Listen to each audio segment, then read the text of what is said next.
Good morning students, this your Hindi class. अभी तक हमने पढ़ा था वाटिका पढ़ रहे थे। अब हम आज पढ़ेंगे आराध्या व्याकरण चैप्टर 2 वर्ण विचार। देखिए वर्ण विचार में क्या है, वह छोटी से छोटी ध्वनि जिसके और टुकड़े ना हो सकें वर्ण कहलाती है। इस प्रत्येक भाषा में अनेक वर्ण होती हैं। हिंदी भाषा में प्रयोग में लाए जाने वाले सभी वर्णों के निश्चित और क्रमिक समूह को हिंदी की वर्णमाला कहते हैं। जैसे छोटा बड़ा छोटी बड़ी जो होती है सब क्या होती है, हमारी वर्णमाला होती है ना। आ से औ तक वर्णमाला होती है, और फिर का से हा तक जो होती है वो क्या होती है, हमारे स्वर होते हैं, वो सब वर्णमाला में ही आते हैं। ठीक है, तो ध्यानपूर्वक पढ़िए और समझिए। आदमी ने कहा सर्दी से बचो, ताप लो। तो प्रश्न, आदमी की भाषा लिखित है या मौखिक है? आदमी ने कहा है, ये क्या है, मौखिक भाषा है। उत्तर क्या हुआ, मौखिक भाषा। आदमी मुख से मौखिक भाषा निम्न ध्वनियाँ लिए सुनाई देती हैं। जैसे सर्दी से बचो, ताप लो, ये सब क्या है, मौखिक भाषा है।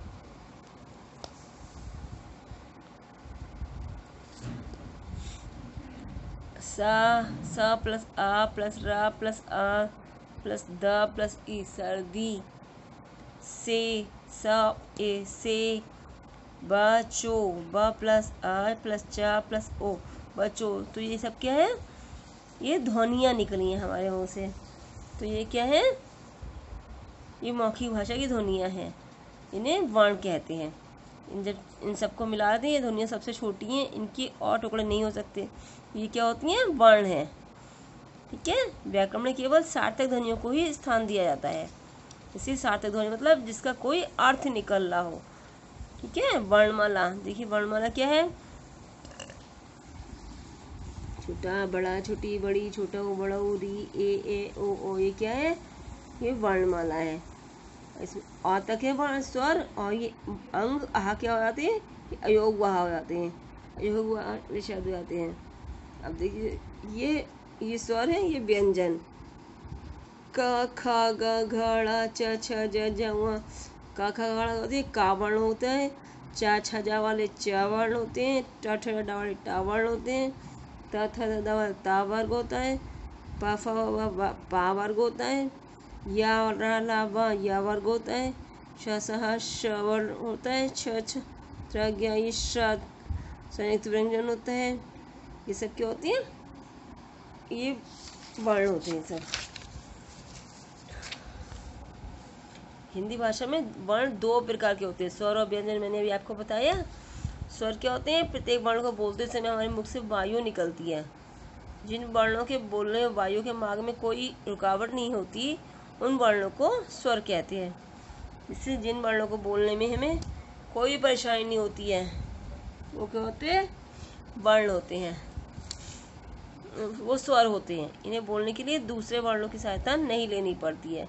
ये कौन से होते हैं, 11 होते हैं। अभी मैंने आपको बताए हैं, छोटा बड़ा छोटी बड़ी छोटा ओ बड़ा ओ, री ए ओ औ, क्या है, 11 स्वर होते हैं। स्वरों के भेद, उच्चारण के आधार पर स्वयं स्वर दो प्रकार के होते हैं।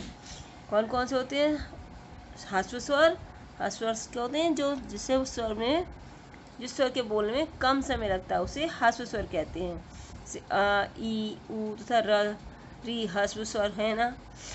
दीर्घ स्वर क्या होते हैं, जिस स्वर के बोलने में अधिक समय लगता है, उसे दीर्घ स्वर कहते हैं। जैसे आ ई ए ऊ ओ तथा औ में दीर्घ स्वर हैं।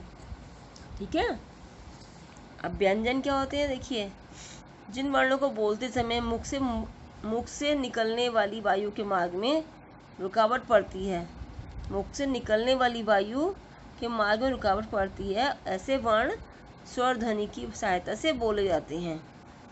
जैसे ये वर्ण व्यंजन कहलाते हैं। जो स्वर ध्वनि की सहायता बुलाते हैं, ये वर्ण व्यंजन कहलाते हैं। क्या होते हैं, व्यंजनों को बोलते समय मुख के अंदर की वायु कंठ जीभ दांत ओंठ और तालु आदि अंगों से टकराती है, वो व्यंजन कहलाते हैं। व्यंजन के भेद क्या होते हैं, व्यंजन के मुख्य रूप में 3 भागों में बांटा जाता है। कौन कौन से, कावल, चा वर्ण और ट वर्ग।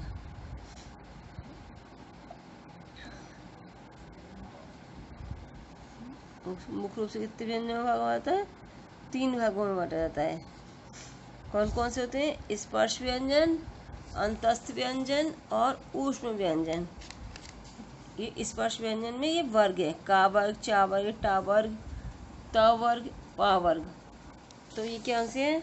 का वर्ग में क, ख, ग, घ, ड़, ये क्या है? कंठस्थ वाले हैं जो कंठ से निकलते हैं।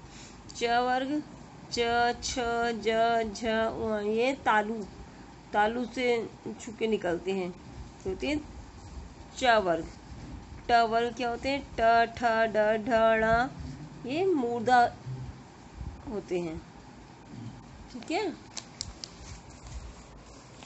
और त, थ, द, ध, न, ये क्या है? दंत वर्ग होते हैं। प, फ, ब, भ, म, ये ओष्ठ होते हैं। ये पा मतलब ओष्ठ, जब इन सब पा, फा, बा, भा, व बोले होठ चिपकते हैं ना एक दूसरे से, तो ये ओष्ठ वर्ण होते हैं। अंतस्थ व्यंजन क्या होते हैं? अंतस्थ का अर्थ है अंदर या बीच में स्थित। जिन व्यंजनों को बोलते समय जीभ मुख के किसी भाग को पूरी तरह स्पर्श नहीं करती है, जिन व्यंजनों को बोलते समय जीभ मुख के किसी भाग को पूरी तरह स्पर्श नहीं करती है, उन्हें अंतस्थ व्यंजन कहते हैं। ये ध्वनियाँ स्वर और व्यंजन के बीच की स्थिति में होती हैं। जैसे य, र, ल, व अंतस्थ व्यंजन है। नंबर 3 क्या है? ऊष्म व्यंजन। ऊष्म का अर्थ है गर्म। इन व्यंजनों को बोलते समय हवा के तेज गति से मुख से रगड़ खाने के कारण ऊष्मा गर्मी पैदा होती है, इसलिए इन्हें ऊष्म व्यंजन कहते हैं। जैसे श, श, सा और हा, ये है ऊष्म व्यंजन। ओके, इन्हें भी समझिए। ये क्या है? उपरोक्त 3 प्रकार के व्यंजनों के अतिरिक्त 3 भेद और भी हैं। उपरोक्त 3 व्यंजनों के अतिरिक्त 3 भेद और भी होते हैं। कौन? संयुक्त व्यंजन, अतिरिक्त व्यंजन और द्वित्व व्यंजन। संयुक्त व्यंजन क्या होते हैं? 2 रूप वाले वर्ण जो व्यंजनों के संयोग से बने संयुक्त व्यंजन कहलाते हैं। 2 व्यंजनों के संयोग से बने हुए व्यंजन संयुक्त व्यंजन कहलाते हैं। जैसे क्ष, त्र, ज्ञ, श्र, ध, ये है संयुक्त व्यंजन। क्षय, त्रय, ज्ञान, क्षण, चित्र, यज्ञ, क्षमा, यात्रा, गे, ये सब क्या है? संयुक्त व्यंजन है। इनके अतिरिक्त क्या होते हैं? श्र, ध, श्री। श्र प्लस र श्री। श्रवण होता है, श्रवण, विश्राम, श्रा वाला। द प्लस या द्या, विद्या हो गया ना, तो विद्या, वैद्य, विद्युत, ये क्या होता है? विद्या वाले होते हैं। ये क्या होते हैं? संयुक्त व्यंजन होते हैं। हिंदी में ड और ढ 2 व्यंजन और हैं। इनकी रचना टावर के ही ड और ढ के नीचे बिंदु लगाने से होती है। ड, ढ तथा ढ, ढ की ध्वनि में अंतर देखिए। डाली, ये तो हो गया बिना बिंदु वाले। और पेड़ में हो गया, इसमें बिंदु लग गई। जैसे ढेर, ढेर हो गया ये। और पढ़ना, तो इन दोनों में फर्क हो गया ना। इस तरह से डा और ढा में ध्वनियाँ में निकलती हैं, इसलिए आप इसमें फ़र्क कर सकते हैं। द्वित्व व्यंजन, जब एक व्यक्ति अपनी एक व्यंजन ध्वनि अपने ही जैसी अन्य व्यंजन ध्वनि से संयुक्त होती है, उसे द्वित्व व्यंजन कहते हैं। जैसे लट, ल प्लस ट प्लस ट, टू, लट्टू, ग प्लस न, गन्ना। तो ये हालत लट के ये मात्रा हट जाएगी तो गन्ना हो जाएगा ना, ऐसी ये टा हालत हट जाएगा, लट्टू हो जाएगा, है ना।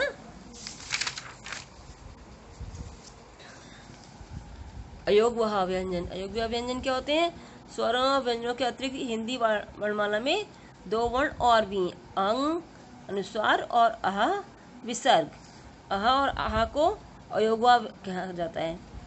आह क्या होता है? आह को अह बोला जाता है संस्कृत में। हिंदी में आए कुछ शब्दों के साथ उसकी मात्रा विसर्ग लगाई जाती है, इसे विसर्ग कहते हैं। इसका प्रयोग इस प्रकार किया जाता है, जैसे पुनः, प्रातः, शनै शनै आदि। अनुस्वार में अंग व अनुनासिक में चंद्र बिंदी लगती है।